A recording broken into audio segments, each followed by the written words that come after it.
This is Sam Kennedy from VCU Technology Services. Today we're going to talk about virtualization on campus. We're going to talk a little bit about a new program called VCL. I'm not going to tell you what it is because Buddy Bishop's going to tell you in a little bit. And we're going to talk about App2Go, which is a virtualization for applications that's already being used on campus, and Tony Ellerson is going to tell us all about that. So let's head to Capitol Library and see what's going on with virtualization. So we're sitting here with Tony, and Tony, I'm just going to go ahead and let you introduce yourself to everyone that's viewing us through the lens. Okay. My name is Tony Ellerson. I'm the manager of desktop computing for Technology Services here at VCU. Now, for desktop support, you guys support a lot of different offices, I know, but we're here talking about virtualization. And one of the systems that you guys support is the App2Go server, which is from Citrix, I believe.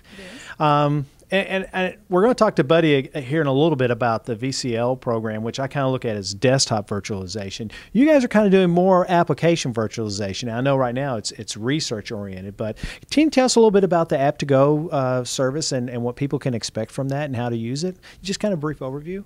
Sure. The App2Go server is meant to provide research software for undergraduate and graduate students around campus and for faculty as well.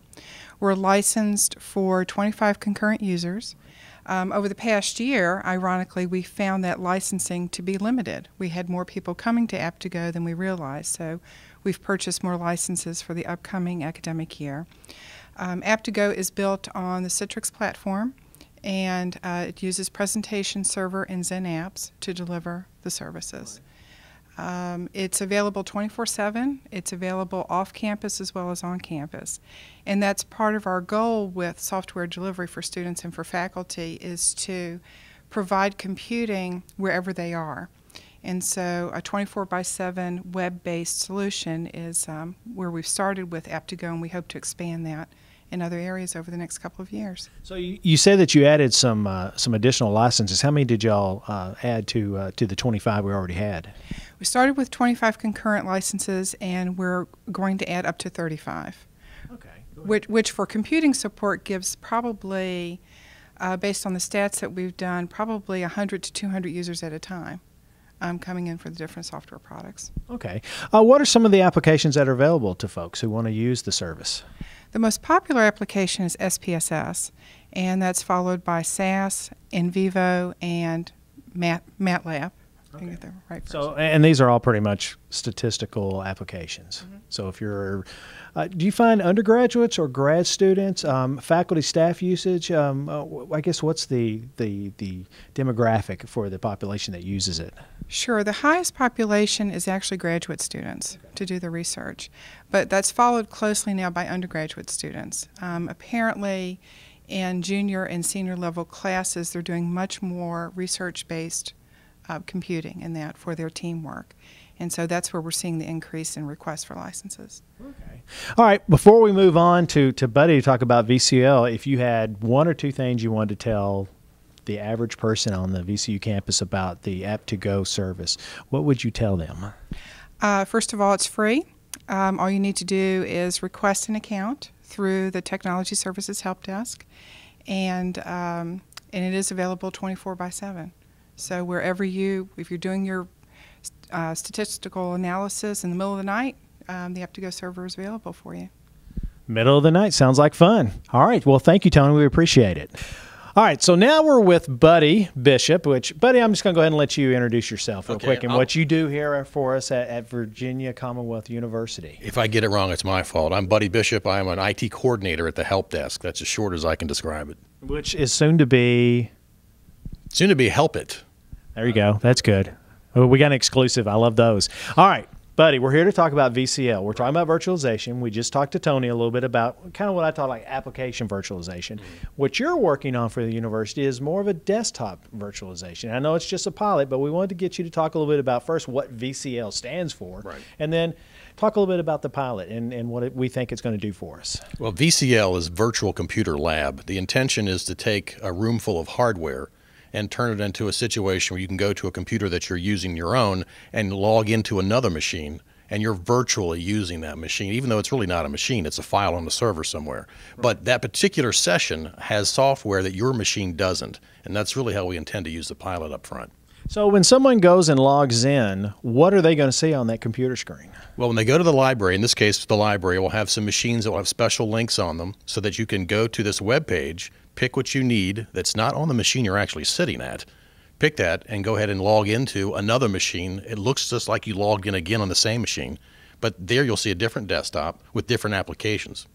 What are some of the applications that are going to be available on, I guess, the virtual desktop that are not available on the physical desktop? Applications that are expensive, ones that are not readily or affordably able to be put on all machines throughout the entire lab. So in this case, you may remember the old days. You go to a lab and you sit at these two machines and they have Photoshop. The rest of them don't.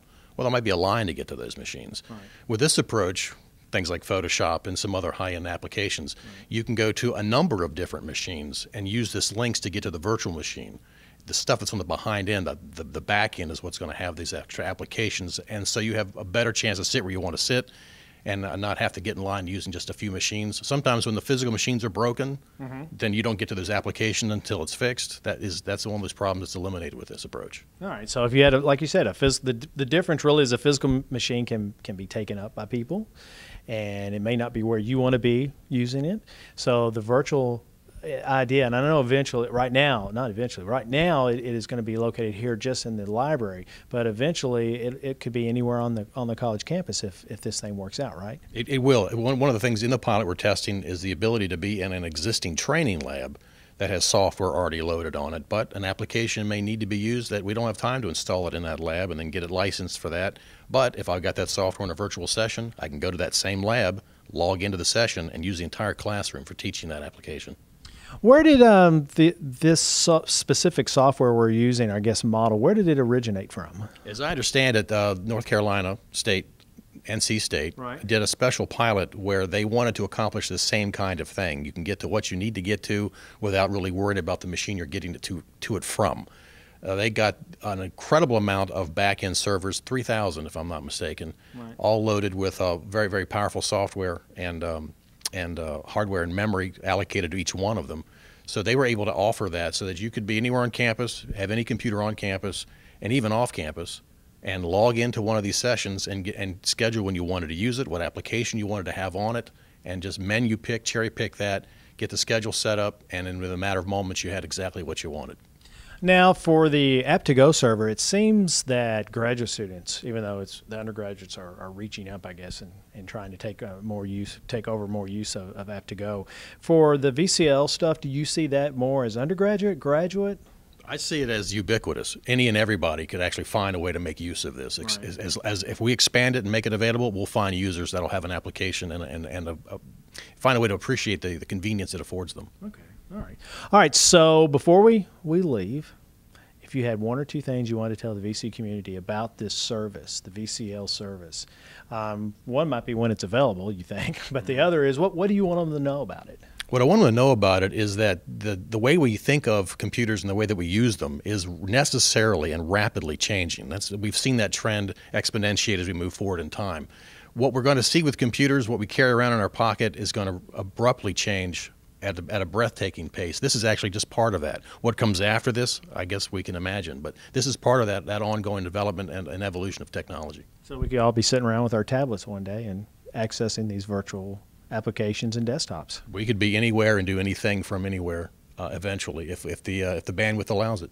Okay, so when is this going to be available in the library? Our intention is to have it available as the fall gets closer, and so the machines that are in the library, select machines on a particular floor, since we only have about 188 seats that will be able to use these links, we should have that by the fall.